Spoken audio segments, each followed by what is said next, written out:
Hello everyone, नमस्ते, अस्सलाम वालेकुम जनाब, कैसे हो आप सभी? होप सो गाइस आप सभी बहुत अच्छे होंगे। आज की वीडियो बहुत ज़्यादा कमाल की होने वाली है। सही बात है, कोहिस्तानी भाई की वीडियो आ गई है, तो अभी सी बात है कमाल की वीडियो होगी। और आज की वीडियो ने चंगेज खान इन इस्लाम। मैं नाम सुना है चंगेज खान का, हमारी बुक्स में भी होता था। हाँ, हिस्ट्री की बुक्स में हमारी नाम होता था, तो मेरे को याद नहीं आ रहा कि कौन थे, बट ये पता शायद इन्होंने कोई एम्पायर के फाउंडर थे या कुछ था यार इनका, तो बहुत ज़्यादा नाम था भाई इनका चंगेज़ खान का।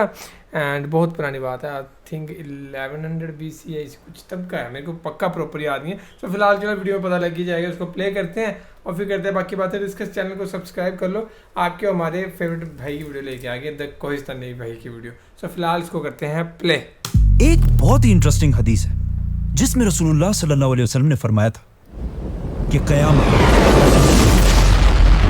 तब तक नहीं आएगी जब तक तुम मुसलमान ऐसे लोगों से नहीं लड़ोगे जिनकी शक्लें बिल्कुल रेड लाल होंगी, उनके नाक बिल्कुल फ्लैट होंगे, उनकी छोटी छोटी आंखें होंगी और चेहरे बिल्कुल शील्ड्स की तरह फ्लैट होंगे, और जिनके जूते बालों से बने होंगे। नाउ रसूलुल्लाह सल्लल्लाहु अलैहि वसल्लम ने इस हदीस के बाद अपनी वफात तक पूरे अरब को फतह कर लिया था और मुसलमानों की एम्पायर पूरे अरब में फैल चुकी थी, जिसके बाद खिलाफत राशिदा के 30 सालों में अबू बकर, उमर, उस्मान और अली की खिलाफत में मुसलमानों ने पहली बार अरब से निकलकर इंसानों की तारीख की सबसे बड़ी एम्पायर बनाई और पहली बार मुसलमान दुनिया के सुपर पावर बने। लेकिन सिर्फ 30 साल हुकूमत के बाद खिलाफत राशिदा खत्म कर दी गई और खिलाफत एक खानदान बनु उमैया के कंट्रोल में आई, जिन्होंने फिर मुसलमानों की इस एम्पायर पर 90 ईयर्स तक हुकूमत की और इसे राशिदून खिलाफत की इस साइज से बढ़ाकर इतने इलाके तक पहुंचा दिया। उमैया खिलाफत ने इतने बड़े इलाके को तो फतह कर लिया था, लेकिन बनु उमैया की खिलाफत में एक बहुत बड़ा मसला था कि ये खिलाफत सिर्फ और सिर्फ अरबों की थी, जिसमें नॉन अरब लोगों की कोई हैसियत नहीं थी। इस हद तक अरब कि इतनी बड़ी एम्पायर के बावजूद अरब हमेशा इस पूरी एम्पायर में बाकी अवाम से बहुत कम मिलते थे और किसी नॉन अरब को अरब से शादी करना इम्पॉसिबल था। और बनु उमैया की गवर्नमेंट में सारे पोस्ट सिर्फ अरबों के पास थे। ये उसी तरह था जिस तरह आज यूएई और सऊदी में पाकिस्तानियों और इंडियंस को ट्रीट किया जाता है। इस सब से तंग आकर उमैया खिलाफत के खिलाफ उनके मुल्क के अंदर से ही बगावत हुई और एक और खानदान अब्बासियों ने खिलाफत संभाली, जो रसूलुल्लाह सल्लल्लाहु अलैहि वसल्लम के चचा हजरत अब्बास रज़ियल्लाहु तआला अन्हु की औलाद थे। अब अब्बासियों के टाइम पर ही मुसलमानों की ताकत अपनी पीक तक पहुंची, जिसे वेस्ट में इस्लामिक गोल्डन एज के नाम से जाना जाता है, जब बगदाद अब्बासी खिलाफत का कैपिटल दुनिया की सबसे ताकतवर सिटी थी। अब्बासी खिलाफत ने दुनिया की सुपर पावर होने के साथ साथ एक बहुत ही यूनिक काम किया कि उन्होंने अपने कैपिटल बगदाद के अंदर दुनिया की सबसे बड़ी लाइब्रेरी बनाई, जिसे हाउस ऑफ विजडम कहा जाता था, और इस लाइब्रेरी को दुनिया की बेहतरीन किताबों, स्टोरीज और पोइट्री से भर दिया, जिसकी वजह से दुनिया के सारे इंटेलेक्चुअल लोग, साइंटिस्ट, पोइट्स, आर्टिस्ट्स सब अपने इलाके छोड़कर यहाँ इस सिटी में जमा होने लगे। अब्बासी खलीफा ने इस हाउस ऑफ विजडम में एक पोर्शन ट्रांसलेशन के लिए बनाया, ताकि यहाँ पर लोग बैठकर दुनिया के पुराने अजीम लोगों की राइटिंग्स को अरबी जबान में ट्रांसलेट कर सके। और जब ये ट्रांसलेशन शुरू हुई तो आहिस्ता आहिस्ता अरबी जबान दुनिया की सबसे ताकतवर जबान बनने लगी, जिस तरह आज इंग्लिश जबान है।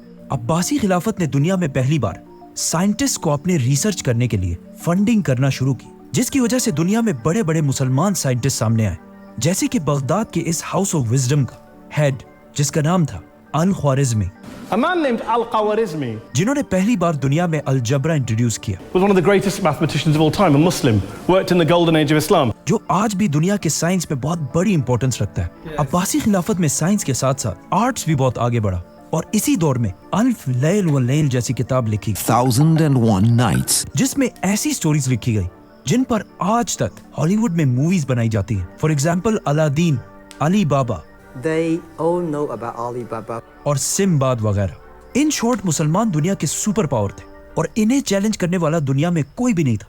लेकिन जब भी हिस्ट्री में कोई एम्पायर इस लेवल तक पहुंचती है तो उससे आगे सिर्फ एक ही रास्ता होता है, डिक्लाइन। हुआ यूं कि अब्बासियों से पहले उमैया खिलाफत एज वी नो कि सिर्फ अरबों की खिलाफत थी, लेकिन अब्बासी खिलाफत उमैया से बिल्कुल ऑपोजिट थी। मतलब इस खिलाफत के दौर में एम्पायर के हर कोने से लोग गवर्नमेंट में शामिल थे, पर्शियंस, टर्क्स, ग्रीक सब। और एक अब्बासी खलीफा ने तो तुर्कों की एक बहुत पावरफुल फौज भी बनाई, सल्जूक फौज।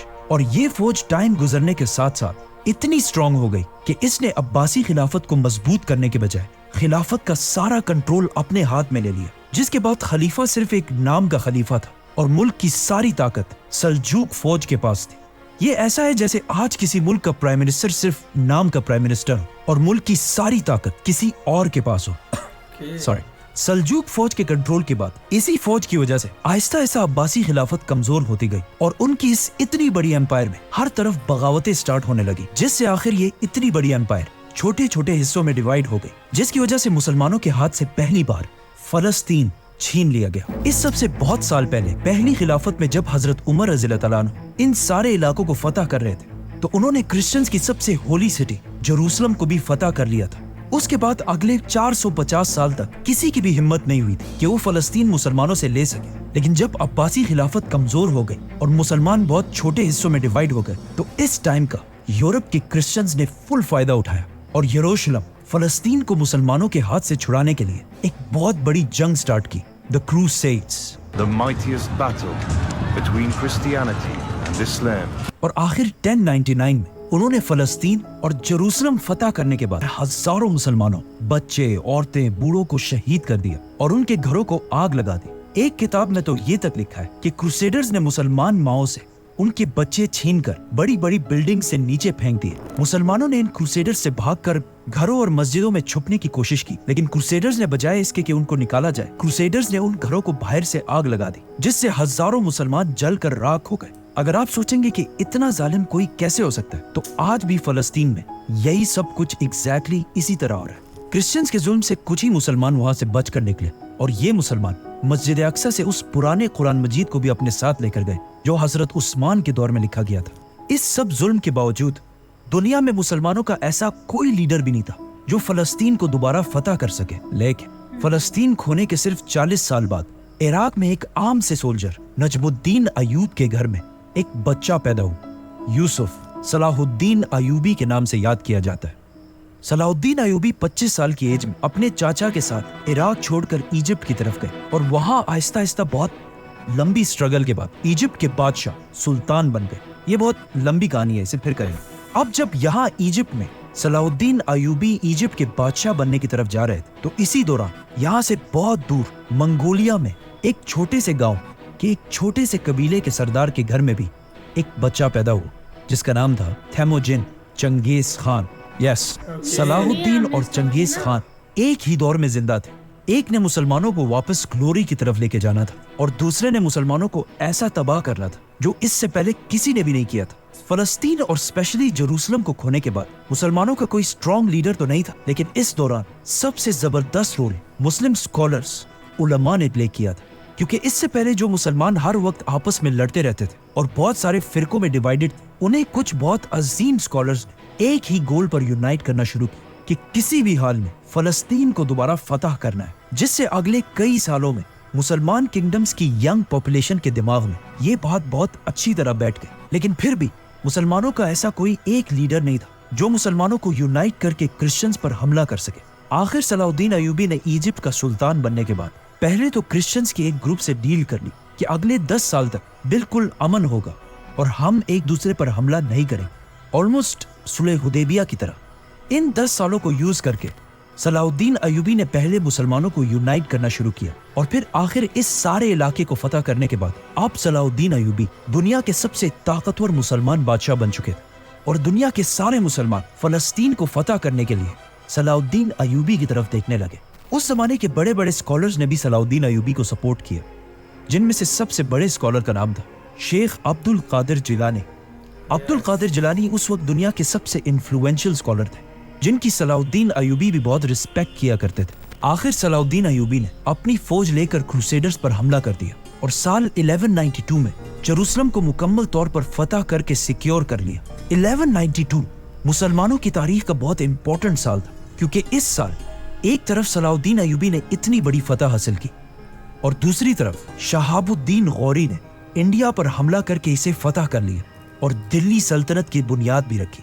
अब ऑलमोस्ट 100 साल बाद मुसलमान आखिरकार दोबारा थोड़ा स्टेबल होने लगे और मुसलमानों की खोई हुई इज्जत भी उन्हें वापस मिलने लगी। लेकिन अब जब मुसलमानों को थोड़ी कामयाबी मिल चुकी थी तो इस सब से 600 साल पहले रसूलुल्लाह सल्लल्लाहु अलैहि वसल्लम की कही हुई हदीस के पूरे होने का टाइम आ चुका था। तो इस सब से बहुत दूर चंगेज खान ने मंगोलिया को यूनाइट कर लिया था और बहुत तेजी से हर तरफ अपनी ताकत बढ़ा रहा था। चंगेज खान का असली नाम तैमोजिन था और उसका बाप मंगोलिया के एक छोटे से कबीले का सरदार था। लेकिन तैमोजिन के बचपन में एक दूसरे कबीले ने उसके बाप को सीक्रेटली जहर देकर मार दिया था, जिसके बाद तैमोजिन और उसका पूरा खानदान बहुत सख्त जिंदगी गुजारता रहा। और कहा जाता है कि एक वक्त में तैमोजिन चाइना में किसी और का गुलाम बनकर भी रहा। लेकिन फिर तैमोजिन ने आखिर वापस मंगोलिया आकर अपने कबीले को यूनाइट किया और आहिस्ता आहिस्ता उसकी ये मंगोल एम्पायर बढ़ने लगी और इतनी बड़ी हो गई कि मंगोलियंस ने तैमोजिन को एक बहुत बड़ा टाइटल दिया, चंगेज खान, जिसका मतलब है सबसे बड़ा बादशाह। खान, ये नाम खान इससे पहले टर्किश जबान में भी यूज किया जाता था, लेकिन चंगेज खान की वजह से ये नाम पूरी दुनिया में हमेशा के लिए फेमस हो गया। मतलब कुछ सर्वेस के मुताबिक आज दुनिया में 2.5 करोड़ लोग ऐसे हैं जिनके नाम में खान आता है, जैसे कि शाहरुख खान, आमिर खान और of course Imran Khan. Mongolia को आज भी अगर देखा जाए तो एक बहुत ही गरीब और आम सा मुल्क है और उस जमाने में तो इससे भी बहुत ज्यादा कमजोर था। इसीलिए चंगेज खान के इस एम्पायर के बनने के बाद भी मंगोलिया के नेबर चाइना ने इसे सीरियसली नहीं लिया, क्योंकि आने वाले कुछ ही सालों में चंगेज खान ने चाइना की कैपिटल बीजिंग को फतह कर लिया और पहली बार लोगों ने देखा कि चंगेज खान कितना जालिम है। और उसके जुल्म की कहानियां तो हम सब ने सुनी है कि वो लोगों के सर काट कर उसके पिरामिड्स बनाया करता था। लेकिन ये जुल्म चंगेज खान का कोई शौक नहीं था, इस जुल्म से उसे बहुत बड़ा फायदा था। मतलब उसने अपनी पूरी फौज को 10 आदमियों के ग्रुप्स में डिवाइड किया और फिर 10 से 100 और फिर 100 से 1000 और 1000 से 10,000 के ग्रुप्स। नाउ चंगेज खान ने अपनी आर्मी के लिए एक रूल बनाया था कि हर 10 लोगों के ग्रुप में अगर एक बंदा भी जंग छोड़कर भाग जाएगा तो उसके ग्रुप के बाकी 9 लोगों के सर काट दिए जाएंगे, जिससे चंगेज खान की आर्मी के सोल्जर्स एक दूसरे को जंग से भागने ही नहीं देते थे और जो भी भागने की कोशिश करता था उसे उसकी आर्मी खुद ही मार देती थी। इसके अलावा चंगेज खान ने जस्टिस का एक ऐसा सिस्टम बनाया कि अगर कोई भी इस एम्पायर में किसी दूसरे का घोड़ा चोरी करे और पकड़ा जाए, उसे उस एक घोड़े के बदले 10 घोड़े वापस करने होंगे और अगर वो वापस ना कर सका तो सिर्फ उसे नहीं, उसके पूरे खानदान, बच्चे, बीवी, माँ बाप सबको मार दिया जाएगा। इस तरह चंगेज खान की ये जालिम एम्पायर बहुत तेजी से फैलने लगी और आखिर मुसलमानों की एक एम्पायर ख्वारिज्म से टकरा गई। पहले तो चंगेज खान का कोई इरादा नहीं था कि वो मुसलमानों से जंग करे, इसीलिए उसने ख्वारिज्म के बादशाह की तरफ दोस्ती का पैगाम लेकर एक डेलीगेशन भेजा। लेकिन ख्वारिज्म के बादशाह ने उन सारे लोगों को गिरफ्तार कर लिया, जिसकी वजह से उन्हें रिहा करने के लिए चंगेज खान ने अपने एम्बेसडर को बादशाह की तरफ भेजा, लेकिन बादशाह ने उस एम्बेसडर का सर काट दिया। अब ये बहुत बड़ी बात, एम्बेसडर या मैसेजर को कत्ल करना इस्लाम में और दुनिया के हर कानून में बहुत बड़ा जुर्म है। जब मंगोलिया में चंगेज खान को इसका पता चला तो उसे बहुत गुस्सा आया और अब उसकी इज्जत का सवाल भी था। तो उसने अपनी सबसे बड़ी फौज 1 लाख की फौज लेकर ख्वारिज्म की तरफ रवाना हुआ और यहाँ मुसलमानों और मंगोल्स के दरमियान अगले 100 साल की जंग शुरू हुई। चंगेज खान ने बहुत तेजी से ख्वारिज्म की इस पूरी एम्पायर को खत्म कर दिया और हर सिटी को फतह करने के बाद वहाँ की सारी पॉपुलेशन के सर काट दिए और फिर उनके पिरामिड्स बनाए, ताकि पूरी दुनिया को पता चल जाए कि चंगेज खान से फड्डा लेना कोई आसान काम नहीं है। चंगेज खान के हमले से पहले ख्वारिज्म एम्पायर, जिसमें आज अफगानिस्तान, उज्बेकिस्तान, ताजिकिस्तान जैसे इलाके हैं, इनकी आबादी 2 मिलियन 20 लाख के करीब थी और चंगेज खान के हमले के बाद अब यहाँ की आबादी सिर्फ 2 लाख रह गई थी। मतलब चंगेज खान ने 18 लाख मुसलमानों को शहीद किया था। इन इलाकों को फतह करने के बाद एक दिन चंगेज खान ने सारे मुसलमानों को एक मस्जिद में जमा किया और फिर खुद मिंबर पर चढ़ा और सारे मुसलमानों से कहा कि मैं तुम्हारे रब की तरफ से तुम पर अजाब बनाकर भेजा गया। इसके बाद मंगोलियन एम्पायर और भी बढ़ती गई और ऊपर रशिया को भी फतह कर लिया। लेकिन उसी दौरान मंगोलिया में चंगेज खान फौत हो और अपने बाद अपने बेटे उगुदाई को सबका बादशाह बनाया और अपनी पूरी एम्पायर को अपने बेटों में डिवाइड कर दी। लेकिन चंगेज खान के जाने के बाद भी मंगोल एम्पायर हर तरफ फैलती गई और आखिर बहुत साल बाद चंगेज खान के पोते हलाकू खान ने एक और बहुत बड़ी फौज तैयार की और उसे लेकर बगदाद अब्बासी खिलाफत के कैपिटल की तरफ बढ़ने लगा, जो उस वक्त दुनिया की सबसे बड़ी और सबसे पावरफुल सिटी थी। अब चाहिए तो ये था कि उस वक्त के मुसलमान यूनाइट होकर मंगोल से लड़ते, लेकिन उस वक्त के मुसलमान इतने फिरकों में डिवाइड हो चुके थे कि मंगोल एम्पायर से लड़ने से ज्यादा वो एक दूसरे से डिबेट्स और मुनाजरों में ज्यादा इंटरेस्टेड थे। हलाकू खान ने हर तरफ से बगदाद को घेर लिया और फिर आखिर 1258 बगदाद को मुसलमानों से छीन लिया और मुसलमानों के खलीफा को कत्ल कर दिया, जिसके बाद अब्बासी खिलाफत 500 साल तक हुकूमत करने के बाद हमेशा के लिए खत्म। बगदाद फतह करने के बाद हलाकू खान की फौज ने इतना खून बहाया कि कहा जाता है कि बगदाद में दरियाए फुरात का कलर मुसलमानों की खून की वजह से कई दिन तक बिल्कुल रेड, और रेड कलर के बाद यूफ्रेटिस रिवर का कलर ब्लैक हो गया, क्योंकि हलाकू खान ने बगदाद के हाउस ऑफ विजडम, जो दुनिया की सबसे बड़ी लाइब्रेरी थी, उसके सारे किताब जलाकर राख कर दिए और उन्हें दरिया में फेंक दिए, जिसकी वजह से दरियाए फुरात का कलर कई महीने तक बिल्कुल ब्लैक था। हिस्ट्री में मुसलमानों पर इतना सख्त टाइम कभी भी नहीं आया कि सिर्फ मुसलमानों को नहीं बल्कि इस्लाम की सबसे होली साइट्स को भी खतरा हो, क्योंकि अब्बासी खिलाफत को खत्म करने के बाद अब मंगोलों के सामने सिर्फ एक और सल्तनत थी, ममलूक सल्तनत, और अगर ये इसे भी हरा देते तो मक्का और मदीना का कंट्रोल भी मंगोल्स के पास चला जाता, तो वो 100% मक्का में काबा को गिरा देते। बट ऐसा नहीं हुआ। जब मंगोल्स बगदाद फतह करके आगे बढ़े तो ये देखकर इजिप्ट के ममलूक सुल्तान ने अपने जनरल बेबर्स के साथ मंगोलों से लड़ने का फैसला किया। सुल्तान को सब ने समझाने की कोशिश की कि मंगोलों से लड़ना इम्पॉसिबल काम है, क्योंकि उस जमाने के लोगों और कुछ बड़े बड़े स्कॉलर्स ने भी ये कह दिया था कि ये मंगोल ही असल में याजूज माजूज है और बस इसके कुछ ही अरसे बाद कयामत आने वाली, तो इनसे जीतना नामुमकिन है। लेकिन फिर भी सुल्तान और उसका जनरल बेबर्स मंगोलों के खिलाफ एक फौज जमा करने लगे। अब इसी दौरान मंगोलिया में हलाकू खान का भाई, जो उस वक्त पूरे मंगोल एम्पायर का बादशाह था, मार दिया गया। तो हलाकू खान मजबूरन अपनी बड़ी फौज लेकर वहां से वापस चला और एक छोटी फौज को यहाँ पर छोड़ा, और आखिर फलस्तीन में एन जालूत के मकाम पर मंगोल्स और मुसलमानों की फौज आमने सामने हुई। ये एन जालूत इलाका फलस्तीन में, और इसे एन जालूत इसलिए कहा जाता है क्योंकि यहूदियों के मुताबिक ये वही एग्जैक्ट जगह है जहाँ पर इससे हजारों साल पहले दाऊद अलैहिस्सलाम ने एक बहुत बड़े वॉरियर जालूत को हराया था। और अगेन अब हजारों साल बाद यहाँ एग्जैक्टली ऐसा ही हुआ कि कमजोर मुसलमानों ने पहली बार द ग्रेट मंगोल एम्पायर को बहुत बुरी तरह हरा दिया और मंगोल एम्पायर की एक्सपेंशन को हमेशा के लिए रोक दिया। मतलब ये जंग हारने के बाद मंगोल एम्पायर कभी भी इससे आगे नहीं बढ़ी। ये थी मंगोल्स और मुसलमानों की जंग, जिसका इससे बहुत साल पहले रसूलुल्लाह सल्लल्लाहु अलैहि वसल्लम ने पहले ही बता दिया, जो आखिर एन जालूत की जंग के साथ खत्म हो गई। लेकिन फिर भी मुस्लिम दुनिया के एक बहुत बड़े हिस्से पर मंगोल्स का कंट्रोल था और उन्हें दुनिया में कोई भी चैलेंज नहीं कर सकता। लेकिन फिर आहिस्ता आहिस्ता यही मंगोल यहाँ के रिलीजन इस्लाम को स्टडी करने लगे और आखिर इतना इम्प्रेस हुए कि सारा मंगोल खानदान जो इन इलाकों में आबाद था मुसलमान हो गया और ये सारे इलाके दोबारा इस्लाम के कंट्रोल में आए। अगर आप चंगेज खान की औलाद के सारे नाम देख तो पहले इन सारों के नाम बिल्कुल मंगोल नाम, जैसे कि ओगोदाय, जोची, हलागू, लेकिन आहिस्ता आहिस्ता इनके नाम मंगोल से मुसलमान नाम होने लगे, जैसे कि मोहम्मद, तैमूर, यूनुस और बाबर। क्योंकि इंडिया पर बहुत साल हुकूमत करने वाली मुगल एम्पायर इसी चंगेज खान की औलाद में से हजरत उमर और चंगेज खान में एक बात कॉमन है कि इन्होंने अपने जमाने की सबसे बड़ी और सबसे ताकतवर एम्पायर्स बनाई थी। लेकिन इन दोनों एम्पायर्स में एक बहुत बड़ा डिफरेंस है कि आज चंगेज खान को सिर्फ एक जालिम के तौर पर याद किया जाता है, लेकिन हजरत उमर को पूरी दुनिया एक ग्रेट लीडर मानती है। सो गाइस, ये थी वीडियो द कोहिस्तानी भाई की और इतने कमाल के तरीके से भाई ये वीडियो समझाते हैं। एक इन्होंने, मैं ये चीज देख रहा था कि इन्होंने चंगेज खान के बारे में हमें बताना था, मंगोल एम्पायर के फाउंडर थे, एक तरीके से उन्होंने स्टार्ट किया था मंगोल एम्पायर। हिस्ट्री कहां से उठा के भाई उन्होंने पूरी स्टोरी बताई, पूरी हजरत उमर सीरीज लेके हम एक लगे थे सीरीज देखने में, उसमें है ये जिक्र स्टार्टिंग में ना। हाँ, वो मेरे ख्याल से वो ये सलाहुद्दीन अय्यूबी वाले जो देखने लगे थे हम, है ना, क्योंकि उसी टाइम का है सारा का सारा ये चंगेज खान वाला। दूसरा बच्चा पैदा हुआ था तो वो बच्चा वो चंगेज खान, हाँ शायद, है ना, हम देखने लगे थे वो सीरीज, लेकिन वो ब्लॉग होगी बदकिस्मती से नहीं हो पा रही थी, जिस कारण हम नहीं देख पाए, तो उसमें शायद ये भी जिक्र होता पूरा। बट एट द एंड वो सारे के सारे ही इस्लाम में कन्वर्ट होगी, ये अच्छी बात होगी भाई, है ना। और बाकी ये थी वीडियो, होप सबको वीडियो पसंद आई होगी। اینڈ ان کی جتنی ویڈیوز آتی ہے بھائی ہم ریئیکشن کرتے ہی رہتے ہیں, تو آپ کو ان کے بارے میں تو چلو بولنے کی ضرورت نہیں ہے کہ ان کی ویڈیو بھی ریئیکشن کرو, وہ ہم آلریڈی کر ہی دیتے ہیں.